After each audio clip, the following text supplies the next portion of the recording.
ನಮ್ಮ ಕನ್ನಡ ಚಿತ್ರನಟ ನವೀನ್ ಗೌಡ ಯಾನೆ ಯಶ್ ನಟನೆ ಚಿತ್ರ ಟಾಕ್ಸಿಕ್. ಈ ಟಾಕ್ಸಿಕ್ ಸಿನಿಮಾ ಇಡೀ ನಮ್ಮ ರಾಜ್ಯಾದ್ಯಂತ ದೇಶಾದ್ಯಂತ ಕೆಲವೊಂದು ರಾಜ್ಯಗಳಲ್ಲಿ ರಿಲೀಸ್ ಆಗಿದೆ.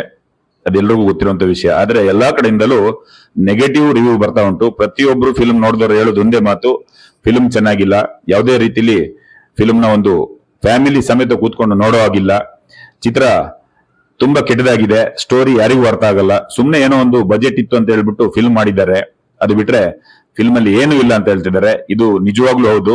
ನಾನು ಕೂಡ ಆ ಫಿಲ್ಮ್ ಬಗ್ಗೆ ಇವಾಗಷ್ಟೇ ಎಲ್ಲ ಕಡೆ ಕೇಳ್ಕೊಂಡು ನಿಮಗೂ ಈ ವಿಷಯನ ತಿಳಿಸ್ತಾ ಇದ್ದೀನಿ. ಫಿಲ್ಮ್ ನಿಜವಾಗ್ಲೂ ಯಾರಿಗಾದ್ರೂ ನೋಡ್ಬೇಕಂತ ಇದ್ರೆ ದಯವಿಟ್ಟು ಥಿಯೇಟರ್ಗೆ ಹೋಗಿ ನೋಡಬೇಡಿ.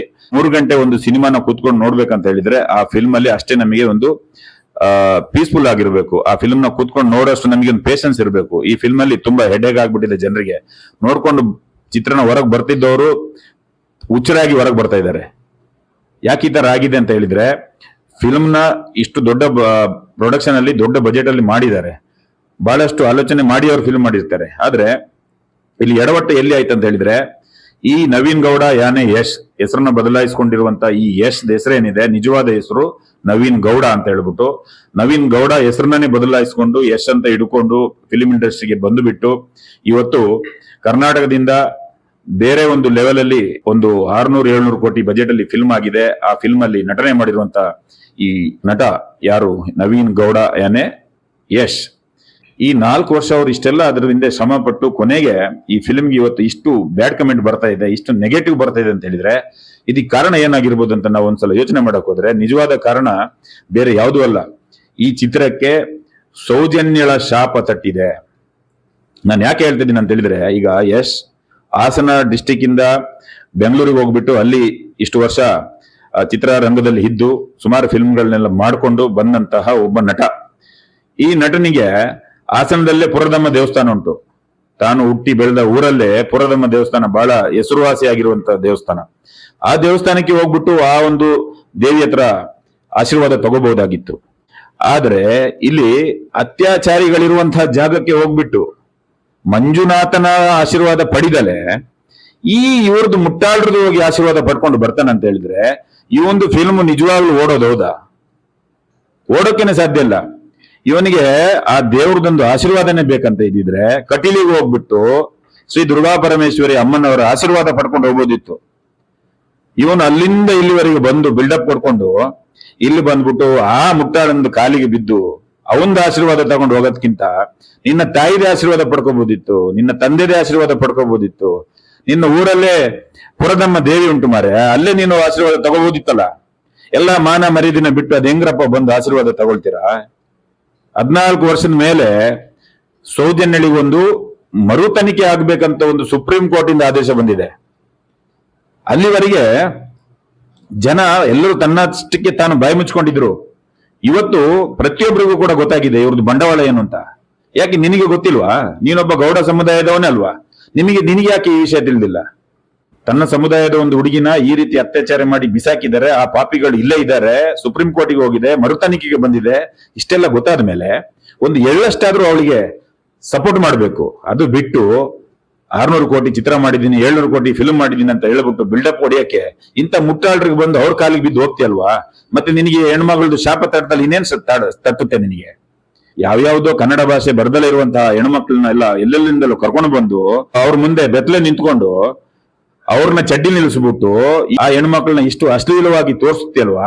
ನೀನೊಬ್ಬ ಗಂಡಸ, ನಿನ್ನ ಹೆಂಡತಿ ಕೂಡ ಒಂದು ಫಿಲ್ಮ್ ಅಲ್ಲಿ ಹೀರೋಯಿನ್ ಆಗಿಲ್ಲಲ್ವಾ? ಅವಳನ್ನ ತೆಗ್ದು ಈ ಫಿಲ್ಮ್ಗೆ ಹಾಕಬೇಕಿತ್ತು. ಯಾರ್ಯಾರ್ದೋ ಮನೆದ ಹೆಣ್ಮಕ್ಳನ್ನ ಕರ್ಕೊಂಡು ಬಂದು ಅವ್ರನ್ನ ಬೆತ್ತಲೆ ಮಾಡ್ಬಿಟ್ಟು ಅವ್ರ ಜೊತೆ ಆ ಸೆಕ್ಸ್ ಶಾಟ್ ಎಲ್ಲ ತೆಗಿಯೋದ್ಕಿಂತ ನಿನ್ನ ಹೆಂಡತಿ ಜೊತೆನೆ ನಿನಗೆ ಮಾಡ್ಬೋದಿತ್ತಲ್ಲ. ಯಾಕೆ ಮಾಡ್ಲಿಲ್ಲ? ನಾಚಿಕೆ ಆಗುತ್ತಾ? ನಿನ್ನ ಹೆಂಡತಿ ಜೊತೆ ನಿನಗೆ ಫಿಲ್ಮ್ ಅಲ್ಲಿ ಆತರ ಎಲ್ಲ ಸೀನ್ ಮಾಡಕ್ಕೆ ನಾಚಿಕೆ ಆಗುತ್ತಾ? ಬೇರೆಯವ್ರ ಮನೆ ಹೆಣ್ಮಕ್ಳು ಬೇಕಾ ನಿಮ್ಗೆ? ಅದೇನದು ಬೋಲ್ಟ್ ಹಾಕಿ ಸೀನ್ ತೋರಿಸ್ತೀಯಲ್ವ, ಅದೇನದು?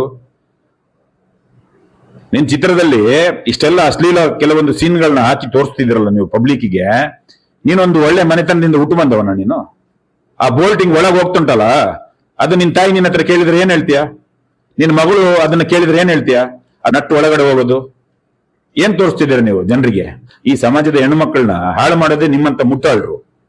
ಮಾನ ಮರ್ಯಾದೆಲ್ಲ ಬಿಟ್ಕೊಂಡು ಯಾವುದೋ ದೇವ್ರದ್ದು ಅಥವಾ ಇನ್ಯಾವುದೋ ಒಂದು ಸ್ವಾಮೀಜಿಗಳು, ಒಳ್ಳೊಳ್ಳೆ ಸ್ವಾಮೀಜಿಗಳಿದ್ದಾರೆ, ಅವ್ರ ಹತ್ರ ಹೋಗ್ಬಿಟ್ಟು ಅವ್ರದ್ದು ಕಾಲಿಗೆ ಬೀಳೋದು ಬಿಟ್ಟು ಇಲ್ಲಿ ಇಂಥ ಕಾಮುಕರದ್ದು ಕಾಲಿಗೆ ಬಿದ್ದು ಆಶೀರ್ವಾದ ತಗೊಂಡು ನನ್ ಫಿಲ್ಮ್ ನಾಳೆ ರಿಲೀಸ್ ಆಗ್ತಿದೆ ಅಂತ ಹೇಳ್ಬಿಟ್ಟು ಅಡ್ಡ ಬಿದ್ದು ಹೋಗ್ತೀಯಲ್ವಾ? ನೀನೊಬ್ಬ ಗಂಡಸ, ನೀನು ಗಂಡಸ ಅಲ್ಲ. ನೀನು ಸುಮ್ಮನೆ ಗಡ್ಡ ಬಿಡ್ಕೊಂಡು ಬಿಲ್ಡಪ್ ಕೊಡ್ಕೊಂಡು ತಿರುಗಾಡೋದಲ್ಲ. ಒಂದೆರಡು ಹೆಣ್ಮಕ್ಳಲ್ಲ, ಅದೆಷ್ಟೋ ಸಾವಿರ ಹೆಣಗಳು ಸಿಕ್ಕಿದೆ ಮರ್ಯ. ನೀನ್ ಯಾವ ಊರಲ್ಲಿ ಇದೀಯಾ? ನೀನಾದ್ರೆ ಬಿಡು, 4 ವರ್ಷ ಶೂಟಿಂಗ್ ಅಲ್ಲಿ ಬಿಸಿ ಇದ್ದೆ ಅನ್ಸುತ್ತೆ. ನಿನಗೇನು ಗೊತ್ತಿಲ್ಲ ಅನ್ಸುತ್ತೆ. ನಿನ್ ಮನೆಯವ್ರಿಗೆ ಗೊತ್ತಿಲ್ವಾ? ನಿನ್ ಹೆಂಡತಿ ಗೊತ್ತಿಲ್ವಾ? 4 ವರ್ಷ 3-4 ಹುಡುಗಿರ ಜೊತೆ ಒಳ್ಳೆ ರೊಮ್ಯಾನ್ಸ್ ಮಾಡ್ಬಿಟ್ಟು ಮಜಾ ಮಾಡ್ಕೊಂಡು ಬೆತ್ತಲೆ ನಿಂತ್ಕೊಂಡು ಸೀನ್ ತೆಗಿ ಅಂತದೇನಿದೆ ನಿನಗೆ?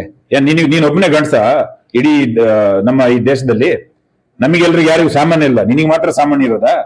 ನೀನ್ ಮಾತ್ರ ಬೆತ್ತಲೆ ನಿಂತ್ಕೊಂಡು ಅಲ್ಲಾಡ್ಸೋದಲ್ಲಿ ಫಿಲ್ಮ್ ಅಲ್ಲಿ ಬಂದ್ಬಿಟ್ಟು ತೋರ್ಸೋದಾ? ಯಾಕೆ ಬೇರೆ ರೀತಿಲಿ ನಿನ್ಗೆ ಫಿಲ್ಮ್ ಮಾಡಕ್ ಬರಲ್ವಾ? ಬೇರೆ ರೀತಿ ಸೀನ್ ತೆಗಿಯಕ್ ಬರಲ್ವಾ?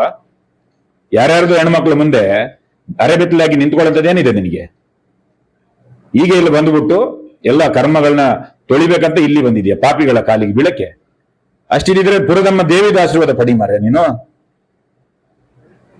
ಈ ಟಾಕ್ಸಿಸ್ ಮೂವಿನ ನಮ್ಮ ಸೌಜನ್ಯ ಪರ ಹೋರಾಟದಲ್ಲಿರುವಂತಹ ಕೋಟಿಗಿಂತಲೂ ಹೆಚ್ಚ ಸೌಜನ್ಯ ಪರ ನಿಂತಿರೋರು ಇವತ್ತಿದ್ದಾರೆ. ಯಾರು ಕೂಡ ಮೂಸಿ ಕೂಡ ನೋಡಲ್ಲ ಆ ಫಿಲ್ಮ್ನ, ನೋಡ್ಲೂಬಾರ್ದು, ಯಾರು ನೋಡಕ್ಕೂ ಸಾಧ್ಯ ಇಲ್ಲ.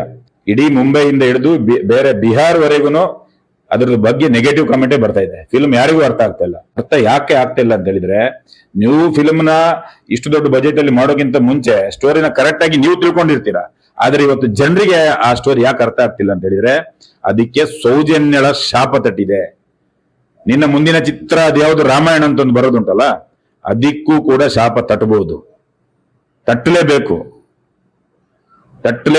ತಟ್ಟೇ ತಟ್ಟುತ್ತೆ. ಈಗ ಯಾವ ರೀತಿ ನಿನಗೆ ಈ ಫಿಲ್ಮಿಗೆ ಒಂದು ಶಾಪ ತಟ್ಟಿದೆ, ಅದು ಮುಂದೆ ತಟ್ಟಿಯೇ ತಟ್ಟುತ್ತೆ.